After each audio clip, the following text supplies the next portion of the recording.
అనగనగా వల్లీపురం అనే గ్రామం ఉంది. ఆ గ్రామంలో అందరూ చక్కగా కలిసిమెలిసి జీవిస్తూ ఉండేవారు. అప్పుడప్పుడు ఎవరికైనా ఏదైనా కష్టం వస్తే ఆ ఊరి పెద్ద సూర్యనారాయణ దగ్గరకు వెళ్లేవారు. అలా ఓ రోజు సీతమ్మ అనే వృద్ధురాలు, అయ్యా నారాయణా, ఉన్నావా?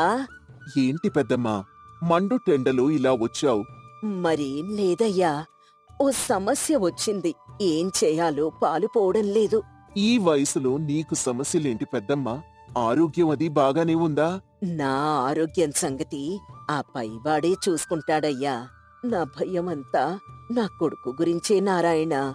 నీ కొడుకు నిన్ను బాగానే చూసుకుంటాడు కదా సీతమ్మ. ఏవైందిప్పుడు? ఏం బాగులే బాబూ, ఈ మధ్యవాడు నా మాట అస్సలు వినడం లేదు. ఏవైంది పెద్దమ్మా? మొన్న నీ ముందే పొలం బేరం పెట్టాం కదా. ఆ అవును, మంచి ధరకే అమ్ముడుపోయింది కదా.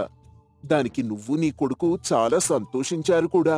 అప్పటి వరకు బాగానే ఉన్నాడు బాబూ, కానీ ఆ తర్వాత ఆ డబ్బులు నా చేతికివ్వలేదు. అవునా? మరి ఏం చేశాడు వాటిని? అదే అర్థం కావడం లేదు బాబూ. ఇప్పటి వరకు నాకు చెప్పకుండా ఏ పని చేసేవాడు కాదు. ఇప్పుడంత డబ్బు చేతికొచ్చిన తర్వాత నన్ను కనీసం పట్టించుకోవడం లేదు బాబూ. సరేనమ్మా, నువ్వేమీ బెంగ పెట్టుకోకు, నేను మాట్లాడుతాంది. అదే బాబూ, కనీసం నువ్వైనా వాడితో మాట్లాడతావని నీకు చెప్పుకుంటున్నాను. సరేలే పెద్దమ్మా, రేపు నీ కొడుకును ఓసారి నా దగ్గరికి రమ్మని చెప్పు. అట్టాగే నారాయణ అని చెప్పి సీతమ్మ అక్కడి నుంచి వెళ్ళిపోతుంది. ఆ మరుసటి రోజు సీతమ్మ కొడుకు వెంకయ్య నారాయణ దగ్గరికి వస్తాడు. బాబాయ్, రమ్మన్నావంట? అవునరా వెంకయ్య, నీతో కొంచెం మాట్లాడాలి. దేని గురించి బాబాయ్? మొన్న పొలం అమ్మిన డబ్బు అమ్మ చేతికి ఇవ్వలేదంట కదా? అవును బాబాయ్, ఇవ్వలేదు. మరా డబ్బునేం చేశావురా? బాబాయ్, అది ఆ డబ్బుతో పాత ఇంటిని సరిచేయిస్తున్నాను, అందుకే ఇవ్వలేదు బాబాయ్. అవునా? మంచిదే కదరా. మరి ఈ విషయం మీ అమ్మకి చెప్పడానికి ఏమైంది? ఇంటి పని మొత్తం అయ్యాక ఒకేసారి అమ్మనక్కడికి తీసుకువెళ్దాం అనుకున్నాను బాబాయ్. అయ్యో వెంకయ్య, ఇప్పుడు చూడు, మీ అమ్మ ఆ డబ్బు గురించి నీ గురించి బెంగ పెట్టుకుంది. అవునా బాబాయ్? అంటే అమ్మ నా మీద అనుమానపడిందా? అది అనుమానం కాదులేరా, డబ్బు చేతికి రాగానే నీ పద్ధతి ఎక్కడ మారిపోయిందో అని చిన్న భయం అంతే. నేను వెంటనే వెళ్ళి ఈ విషయం అమ్మకి చెప్తాను బాబాయ్. మంచిదిరా, వెళ్ళిరా వెంకయ్య అని చెప్పగానే వెంకయ్య అక్కడి నుంచి వెళ్ళిపోయి వాళ్ళమ్మకి అసలు జరిగిందంతా చెప్పేస్తాడు. ఆ మరుసటి రోజు సీతమ్మ నారాయణ దగ్గరికి వస్తుంది. నారాయణ, ఉన్నావా బాబూ? రా పెద్దమ్మా, నీకోసమే ఎదురు చూస్తున్నాను. నీకు కోటి దండాలు బాబూ. నువ్వు గనక నా కొడుకుతో మాట్లాడకపోయుంటే మా ఇద్దరి మధ్య గొడవలు జరిగేవి. నేననవసరంగా నా కొడుకు మీద అనుమానపడ్డాను. కొన్ని సందర్భాలు ఇలానే ఉంటాయి పెద్దమ్మా.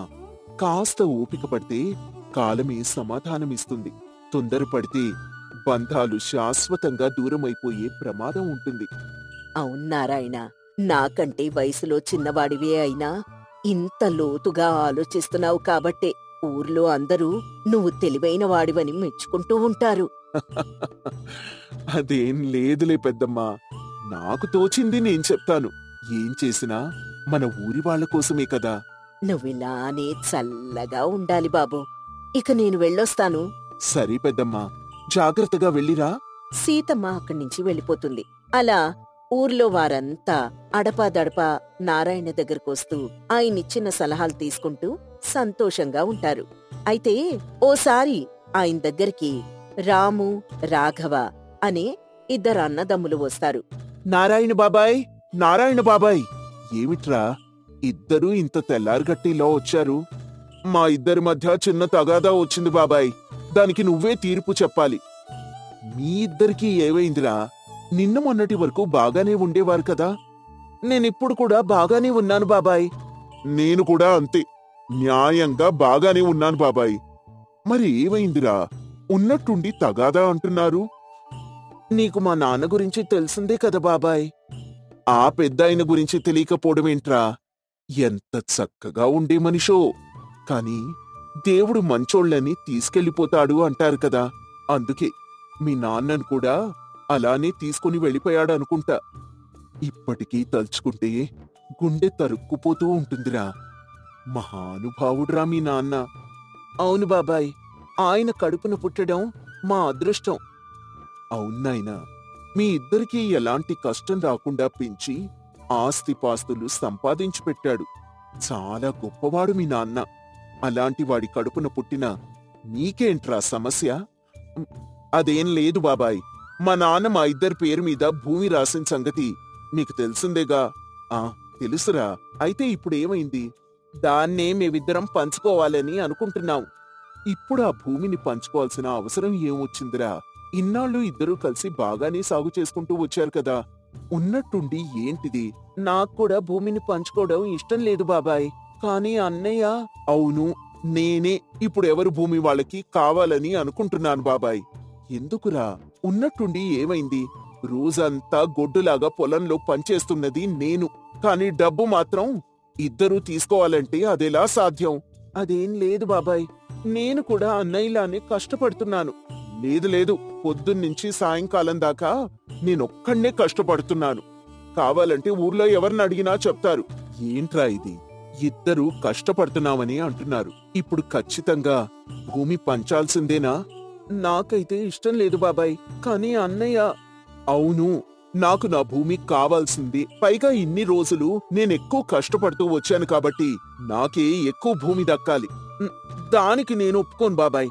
భూమిని పంచకపోయినా నాకు నష్టమేమీ లేదు.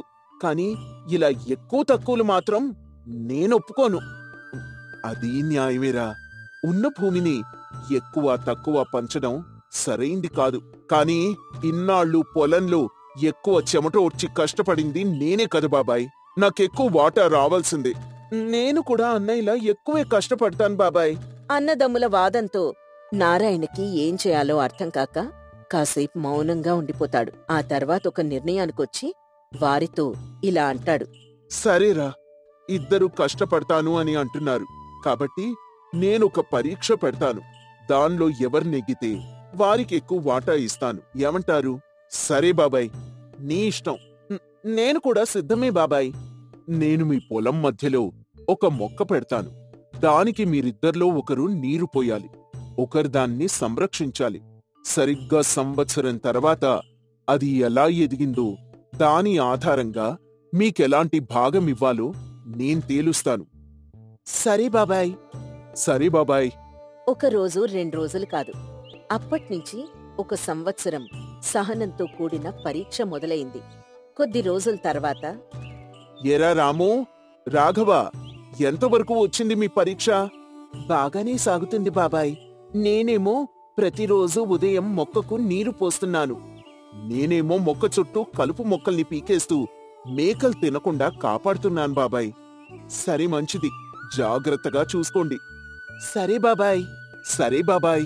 అప్పట్నుంచి వారిద్దరూ ఒక్కరోజు కూడా విసిగిపోకుండా తమ పనిలో నిమగ్నమైపోయారు. ఏడాది తర్వాత చెట్టు పెద్దదిగా పెరిగి పూలతో ఆకులతో నిండిపోయింది. ఊరంతా ఆ చెట్టు నీడలో విశ్రాంతి తీసుకునేవారు. సంవత్సరం తర్వాత నారాయణ మళ్ళీ వస్తాడు. రాము, రాఘవ, బాగా పెంచారురా చెట్టుని. మరి మా పొలంలో ఎలా వాటాలు వేయాలో నిర్ణయించుకున్నావా బాబాయ్? అవునవును, మా పొలంలో ఎలా వాటాలు వేయాలో నిర్ణయించుకున్నావా మరి? మీ ఇద్దరి శ్రమ వల్లే ఈ చెట్టు ఎదిగిందిరా. ఎవరో ఒకరే పనిచేసుంటే ఇది ఇంతటి మహత్తరంగా ఎదిగేది కాదు. అవునా కాదా? అవును బాబాయ్. అవును బాబాయ్. చెట్టుకు నీళ్లు పోయడం గొప్పే, అలాగే దాన్ని మేకలు తిననివ్వకుండా కాపాడటం కూడా గొప్పే. అందుకే కదా ఈ రోజు ఈ చెట్టు ఇంత అందంగా ఉంది. అవును బాబాయ్. మరి ఇద్దర్లో ఇప్పుడు ఎవరెక్కువ కష్టపడినట్టు? ఇద్దరం సమానంగానే కష్టపడ్డాం బాబాయ్. అవునవును, ఇద్దరం సమానంగానే కష్టపడ్డాం. ఈ చెట్టుని ఇద్దరు ఎలా అయితే కలిసి పెంచారో తర్వాత పనిలో కూడా ఇద్దరూ కలిసి శ్రమిస్తేనే అభివృద్ధి త్వరగా సాధ్యపడుతుంది. కుటుంబాల్లో శ్రమ, తెలివి రెండూ కూడా అభివృద్ధికి మేలు చేసేవే. అందుకే మీకిద్దరికీ సమానమైన వాటా ఇవ్వాలి. రాము, రాఘవ ఇద్దరూ నారాయణ తీర్పు ముందు మౌనంగా ఉండిపోయారు. మాకెలాంటి వాటా వద్దు బాబాయ్. తమ్ముడు వద్దన్నా కూడా నేనే మొండి పట్టు పట్టాను. మరి ఏం చేద్దామంటావురా? మేం అన్నదమ్ములమని మర్చిపోయి ఈ భూమి కోసం తగాదాలు పెట్టుకున్నాం. నీ తీర్పు వల్లే మా బంధం మరింత బలపడింది. అవును బాబాయ్. అందుకని మాకెలాంటి వాటా వద్దు బాబాయ్. ఎప్పట్లానే ఇద్దరం కలిసి భూమిని సాగు చేసుకుంటాం. మంచిదిరా, నాకు కూడా చాలా సంతోషంగా ఉంది. ఇప్పుడు మీ నాన్న కూడా చాలా సంతోషిస్తాడు. మీ మేలు మేమెప్పటికీ మర్చిపోం బాబాయ్. మీ మేలు మేమెప్పటికీ మర్చిపోం బాబాయ్. ఎప్పటికీ మీకు రుణపడి ఉంటాం. చాలా సంతోషంరా. కుటుంబ బంధాలను నిలబెట్టేది న్యాయం కాదు, పరస్పర సహకారం మాత్రమే. ఇది గుర్తుపెట్టుకుంటే ఎప్పటికీ ఎవరి మధ్య విభేదాలు రావు. సరే బాబాయ్, సరే బాబాయ్. అప్పట్నుంచి ఇద్దరూ చక్కగా కలిసి భూమిని సాగు చేసుకుంటూ ఉండేవారు. అంతేకాకుండా అప్పట్నుంచి వల్లీపురంలో ఈ తీర్పు న్యాయానికి మాత్రమే కాదు, సహకారానికి, ప్రేమకు ప్రతీకగా నిలిచిపోయింది. కొండని ఆనుకుని ఉండే అందమైన పల్లెటూరది. పంట కాలువకి, కొండలకి, అడవులకి ఎలాంటి కొదవ లేదు. ఆ ఊర్లో అందరూ ఏదో ఒక వ్యవసాయం, కూలి పని చేసుకుంటూ సాగుతూ ఉండేవారు. రాజయ్య కూడా అదే కోవకి చెందిన మనిషి. ఉదయాన్నే నిద్రలేచి తను నమ్మే నూకాలమ్మ తల్లికి దండం పెట్టుకుని సద్దిమూట తీసుకుని బయలుదేరేవాడు. నరసింహమామా, పాలింకా పోయలేదా? రంగబాబాయ్, మొక్కజొన్న అమ్మావా? ఓ సీతక్క, మా ఇంటిదానికి కాస్త ఆవకాయ పెట్టడం నేర్పించు అంటూ దారిలో కనపడి అందర్నీ పలకరించుకుంటూ అడవికి వెళ్ళేవాడు. కట్టెలు కొట్టుకొని మూపులతో ఊర్లోకొచ్చేవాడు. కట్టెలమ్మా, కట్టెలు రావాలమ్మా, రావాలి, త్వరగా రావాలి అని గొంతు చినిగిపోయేలా అరుస్తూ కట్టెలమ్మేవాడు. ఆ వచ్చిన డబ్బు తీసుకుని భార్యకిచ్చేవాడు. భార్య శాంతి ఆ డబ్బుతో రాత్రికి కావలసిన ఆహారం చేసి పెట్టేది. రాత్రి తిన్నాక ఆలుమగలిద్దరూ అరుగుమీద కూర్చొని కబుర్లు చెప్పుకుంటూ ఉండేవారు. ఏందో అయ్యా, ఒళ్ళు హూనం చేసుకుని కష్టపడుతున్నా కూటికి కూడా సరిపోవడంలా. ఏం చేద్దామే, ఎప్పటినుంచో చేస్తున్న పని కదా, మనకి వేరే పని చేత కాదాయి. ఏం చేయాలో అర్థం కావడం లేదు. బాధపడకు మామా, ఏదో ఒకరోజు అదృష్టం నీకు కలిసొస్తుంది అనుకుని ఇద్దరూ ఒకరికొకరు సర్ది చెప్పుకునేవారు. ఇలా జరుగుతుండగా ఒకరోజు రాజయ్య ఇంటి ముందు కూరగాయలు పండిస్తూ ఉన్నాడు. వాటికి పాదులు చేస్తూ ఉండగా కృష్ణయ్య అక్కడికొచ్చాడు. రాజయ్య, నీతో ఒక విషయం మాట్లాడాలి. ఏంది కృష్ణన్న? చెప్పు. కట్టెల మోపు ఏమన్నా కావాలా ఏంది? ఆహా, అలాంటిదేమీ లేదు. మరి విషయం ఏంటి? అది బిడ్డ పెళ్లి కుదిరేట్టు ఉంది. కాస్త ఏవైనా డబ్బుంటే చూస్తావా? కొంచెం సద్దబ్బా. నా కాడ ఏడ నుంచి వచ్చాయన్నా. ఈ కట్టెల డబ్బులు కూటికి గుడ్డకి కూడా సరిపోవు అని తన బాధ తాను చెప్పుకున్నాడు రాజయ్య. కృష్ణయ్య కూడా కాసేపు మాట్లాడి అక్కడి నుంచి వెళ్ళిపోయాడు. ఇలా జరుగుతూ ఉండగా ఒకరోజు రాజయ్య అడవిలో కట్టెలు కొడుతూ ఏవో కూని రాగాలు తీస్తూ ఉన్నాడు. చూస్తూ ఉంటే దూరంగా సరస్సు ఒడ్డున కొన్ని ఎండిపోయిన చెట్లు కనిపించాయి. అక్కడికి వెళ్తే కట్టెలు బాగా దొరికెట్టున్నాయి అనుకుని తెచ్చుకున్న చద్దెన్నం, ఉల్లిపాయ తిని సరస్సు ఒడ్డుకి వెళ్ళాడు రాజయ్య. అక్కడ బాగా కట్టెలు ఉండడంతో కొంచెం హుషారుగా పనిచేస్తూ ఉన్నాడు. కొంచెం దూరంలో ఒక చెట్టు వెలుగుతూ కనిపించింది. అరే, ఈ చెట్టేదో వింతగా ఉందే అనుకుని ఆ చెట్టు దగ్గరికి వెళ్ళాడు.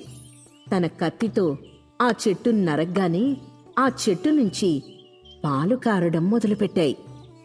రాజయ్యకింకేం అర్థం కాలేదు. మళ్లీ కత్తితో ఆ చెట్టును నరికాడు. వెంటనే ఆ చెట్టు నుంచి దేవత ప్రత్యక్షమైంది. ధన్యోస్మి మహానుభావా, ధన్యోస్మి అని పలగ్గానే రాజయ్యకి ఏమీ అర్థం కాలేదు. తెలియకుండానే చేతులెత్తి దేవతకి మొక్కాడు. భయపడకు మానవా, భయపడకు. నీ చేతి స్పర్శ వల్లే నా శాపానికి విముక్తి కలిగింది అనగానే రాజయ్య చిన్నగా నవ్వాడు. ఒక మహర్షి తపస్సు చేసుకుంటూ ఉన్నారు. నేననుకోకుండా అతని తపస్సుకి భంగం కలిగించాను. అందుకే ఇలా శాపానికి బలై ఎండిన చెట్టునయ్యాను. నీ వల్లే శాప విముక్తి పొందాను అంటూ జరిగిందంతా చెప్పింది. ప్రమాదం ఏమీ లేదని గ్రహించిన రాజయ్య నవ్వుతూ ఉన్నాడు. నాకు శాప విముక్తి కలిగించినందుకు ధన్యవాదాలు. ఇందుకు ప్రతిఫలంగా నీకు 3 వరాలు ఇస్తున్నాను మానవా, కోరుకో అని చెప్పింది. అనుకోని అదృష్టం కళ్ల ముందు ఉండడంతో రాజయ్యకి ఏమీ అర్థం కాలేదు. కోరుకో మానవా. తల్లి, నాకు ఉన్న పలంగా ఏం కోరుకోవాలో అర్థం కావడం లేదు. నాకు కొంచెం సమయం కావాలి. సరే, నీకు కావలసినప్పుడు నమో నమామి అని వరం కోరుకో అని చెప్పి వెళ్ళిపోయింది. రాజయ్యకి పట్టరాని సంతోషం వేసింది. అదృష్టం తలుపు తట్టిందనుకొని రాజయ్య ఎగిరి గంతేస్తూ ఆ మోపులు కూడా తీసుకోకుండా ఇంటికొచ్చాడు. సాయంత్రం అయితే గాని రాని భర్త త్వరగా రావడంతో శాంతి ఆశ్చర్యపోయింది. ఏందయ్యో, ఎంత త్వరగా వచ్చావు? కట్టెలమ్మావా? డబ్బులేవి అంటూ చాలా మామూలుగా అడిగింది. కాని రాజయ్య ఏం చెప్పకుండా సంతోషంగా నవ్వుతూ ఉన్నాడు. ఏందయ్యో నవ్వుతా ఉండావు? అదృష్టం తలుపు తట్టింది శాంత. మనకిక్క కష్టం లేదు. అన్ని సమస్యలు తీరిపోయాయి అని పట్టరాని సంతోషంతో చెప్పాడు రాజయ్య.